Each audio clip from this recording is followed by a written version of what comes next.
BJP के digital system में एक बड़ा बदलाव हुआ है। करीब 11 साल से बीजेपी के आईटी और सोशल मीडिया ऑपरेशन का प्रमुख चेहरा रहे अमित मालवीय को बाहर का रास्ता दिखा दिया गया है और उनकी जगह छत्तीसगढ़ के दीपक महस्के को बीजेपी का नया राष्ट्रीय सोशल मीडिया हेड बना दिया गया है, जिसके बाद कई सवाल उठ रहे हैं। लेकिन सवाल सिर्फ इतना नहीं है कि अमित मालवीय को क्यों हटाया गया, सवाल ये भी है कि दीपक महस्के कौन है। इससे बड़ा सवाल ये है कि आखिर बीजेपी ने अमित मालवीय की जगह दीपक महस्के को ही क्यों चुना, क्योंकि देखा जाए तो दीपक महस्के की प्रोफाइल काफी अलग है। एक तरफ वो केमिस्ट्री के प्रोफेसर रह चुके हैं, दूसरी तरफ वो एग्रीकल्चर और ऑर्गेनिक फार्मिंग से भी जुड़े रहे और सबसे खास बात उनकी प्रोफाइल में चुनावी आंकड़ों के विश्लेषण करने का अनुभव भी दर्ज है। तो क्या बीजेपी के डिजिटल सिस्टम में अब सिर्फ सोशल मीडिया की लड़ाई नहीं, बल्कि data plus digital plus election strategy पर भी ज्यादा फोकस होगा?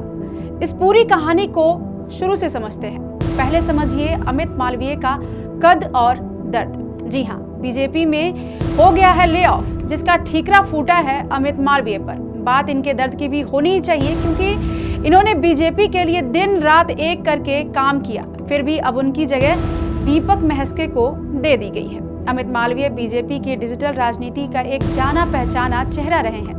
उन्होंने साल 2015 में ये तत्कालीन बीजेपी अध्यक्ष अमित शाह के कार्यकाल में पार्टी के नेशनल आईटी सेल का प्रमुख बने थे। कई सालों तक वो बीजेपी के लिए सोशल मीडिया पर माहौल बनाते रहे। इस दौरान बीजेपी ने सोशल मीडिया को अपनी राजनीतिक रणनीति का बेहद महत्वपूर्ण हिस्सा बनाया और अमित मालवीय बीजेपी के डिजिटल अभियान के सबसे पुराने और ताकतवर चेहरा बन गए। इसके बाद उन्होंने पश्चिम बंगाल में पार्टी के सह प्रभारी की जिम्मेदारी भी निभाई, जहां बीजेपी ने ऐतिहासिक जीत दर्ज की। साल 2026 के चुनाव में भी जब बीजेपी ने 207 सीटों पर जीत हासिल की, तो मालवीय को डिजिटल नैरेटिव को लीड करने का श्रेय दिया गया। इन्होंने फेसबुक, एक्स यानी Twitter, YouTube, WhatsApp, online narrative और पार्टी के नेताओं के संदेश को तेजी से जनता तक पहुंचाना, इन तमाम मोर्चों पर अमित मालवीय बीजेपी के प्रमुख डिजिटल चेहरों में खास रहे। खासकर साल 2020 बंगाल विधानसभा चुनाव यानी कि 2021 के चुनाव से पहले बीजेपी की रणनीति में उनका खास रोल रहा।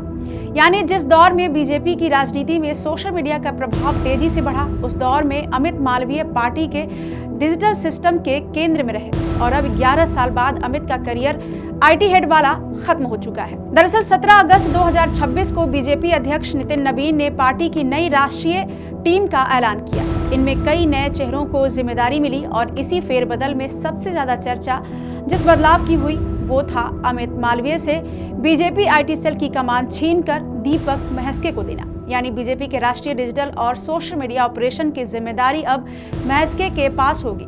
शायद ये अमित मालवीय ने भी कभी नहीं सोचा होगा कि उन्हें इस तरीके से अपने पद से हाथ धोना पड़ेगा। अब आइए आपको बताते हैं दीपक महस्के कौन है और कैसे बीजेपी के चहेते बने। तो हम आपको बता दें, मार्च 1968 को पैदा हुए दीपक महस्के मूल रूप से छत्तीसगढ़ के हैं। अपने करियर की शुरुआत में इन्होंने केमिस्ट्री प्रोफेसर के तौर पर नौकरी की, तो वहीं बीजेपी से दीपक का रिश्ता भी पुराना है। साल 2009 से ही वो भाजपा के साथ हैं। रिपोर्ट्स के मुताबिक उन्होंने बिहार, छत्तीसगढ़, पश्चिम बंगाल जैसे राज्यों के विधानसभा चुनाव में बीजेपी के सोशल मीडिया के लिए काम भी किया है। उनकी नियुक्ति को पार्टी के डिजिटल अभियान में डेटा और चुनावी रणनीति पर ज्यादा जोर देने की कोशिश के तौर पर देखा जा रहा है। अब सबसे बड़ा सवाल ये है कि बीजेपी ने आखिर अमित मालवीय से उनकी कुर्सी क्यों छीन ली, जबकि वो सोशल मीडिया पर विपक्षी नेताओं पर हमलों और बीजेपी के पक्ष में नैरेटिव बनाने के लिए जाने जाते रहे हैं। वो अमित मालवीय जिन्होंने सोशल मीडिया पर एक ट्रोल आर्मी खड़ी की है। अगर जनता मोदी सरकार पर सवाल उठाती है तो इनके लोग कैमरे के पीछे बैठकर उन्हें गंदी गंदी गालियां देते हैं। यानी कि नागरिकों की चिंताओं का जवाब देने के बजाय उन्हें ट्रोल किया जाता है। जुलाई में ही आरएसएस के रतन शारदा ने भी बीजेपी की मीडिया और आईटी टीम की आलोचना करते हुए कहा था, पार्टी का आईटी सेल अब खुद नैरेटिव बनाने के बजाय दूसरे लोगों के बनाए नैरेटिव पर जवाब देता है। उन्होंने खास तौर पर जंतर मंतर के छात्र आंदोलन को लेकर पार्टी की सोशल मीडिया रणनीति पर सवाल उठाते हुए सोशल मीडिया पर पोस्ट भी साझा किया, जिसमें उन्होंने कहा कि मोदी जी को हालात संभालने के लिए अपनी पूरी ताकत लगानी पड़ी। यहाँ तक कि आधी रात को एक रील भी बनानी पड़ी। ये बीजेपी के लिए अच्छी बात नहीं है। पोस्ट में और भी बातें कही गई हैं जिन्हें आप अपनी स्क्रीन पर देख सकते हैं। बीजेपी के इस कदम को लेकर पॉलिटिकल एक्सपर्ट रशीद किदवई का भी कहना है कि मालवीय पर तीर चलाया गया है, तो ये बिल्कुल गलत है। बीजेपी के पास अभी कोई मॉडल नहीं है। जेनजी को कैसे संभाले ये बीजेपी को समझ ही नहीं आ रहा। बीजेपी की अंदरूनी राजनीति और जेनजी आंदोलन का गुस्सा मालवीय को भुगतना पड़ा है।